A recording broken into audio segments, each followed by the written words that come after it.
President Trump introduced a new idea to address the issue of home affordability. And he suggested a 50-year mortgage loan. Now, for those of you who are homeowners, you, I'm sure, are already aware that most first-time home buyers in the U.S. take out a 30-year mortgage. And so now we're talking about the option of a possible 50-year mortgage. And some are saying this could be a complete game changer. At least that's as described by the director of the Federal Housing Finance Agency. So what might the effect be of a 50-year mortgage and some other ideas the president is tossing around? We're here now to discuss this is David Bahnsen. He's the founder and managing partner and chief investment officer of the Bahnsen Group, one of the top financial advisory groups in the nation. David, welcome back to Washington Watch. It's an honor to have you. Well, thank you so much for having me. Good to be with you. Okay, so let's start with how the Trump administration thinks this whole thing might go. What are they trying to do exactly? Well, I do think this is coming more from Bill Pulte, who you mentioned is the director of the FHFA. I'm hoping that cooler heads will prevail and President Trump will be talked out of the idea. But the idea coming from Pulte is that with a longer amortization, 50 years instead of 30 years, spreading out payments longer, it brings the amount of the payment down, and that makes things more affordable. I think it's mistaken on a couple of fronts that are important. The first thing I need to say is I'm all for it. If a borrower wants to borrow for 50 years and a lender wants to lend for 50 years, I don't think it's my business or the government's business. But the government pushing it as a policy solution to affordability, I do think is mistaken. Interest rates are higher for 50-year borrowing than 30-year borrowing for obvious reasons.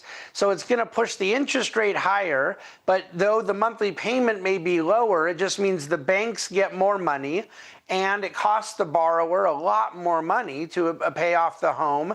But then even that lower monthly payment gets priced into the sticker price of the home.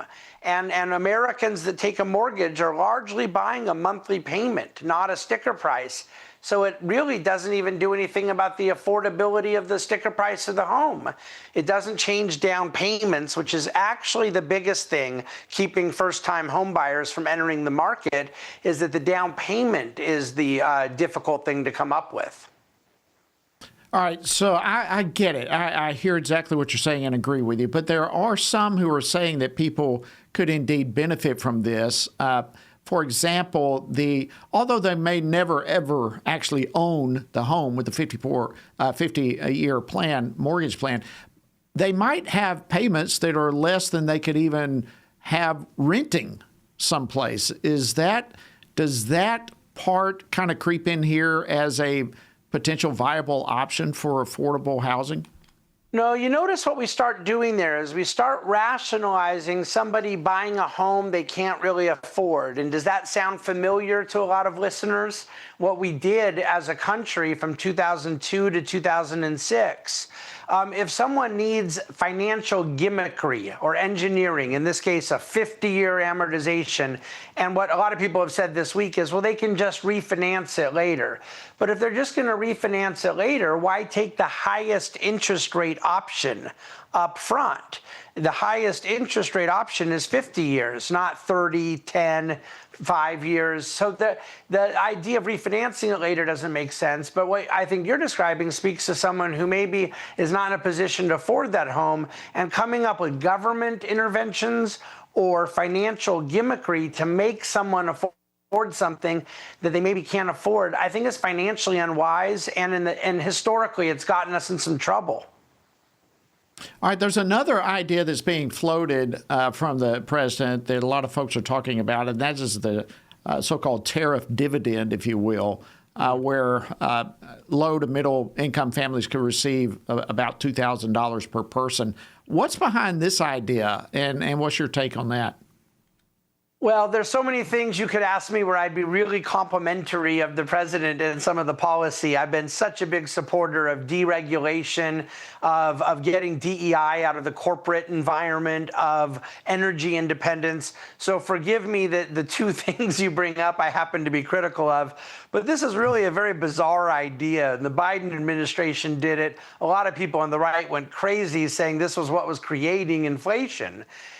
Giving people $2,000 irregardless of what their input was. You know, the tariffs are largely being paid by American small businesses.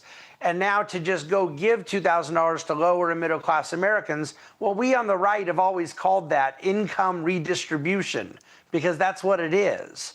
And so they're not giving anyone money from tariffs, it's borrowed money. We're running $1.8 trillion deficits right now. We have $37 trillion of national debt right now. We don't have $2,000 to give to lower and middle class American families. But if the left did this, we would be hopping mad about it. So I'm critical of it. I know where it's coming from. It's a desire to try to, you know, put a little spark in the economy, as we definitely see affordability challenges and the job market is soft. But this isn't the way to do it. And I'm just a traditional Reaganite conservative when it comes to economics. Well, thank you so much, financial advisor David Bahnsen. And look, I want you to know, from my perspective, I didn't bring you on here to be critical of the president either. These are just two items that are out there, and you're such an expert, and I appreciate so much you joining us on Washington Watch and giving your take on this. We appreciate it. Thank you. God bless.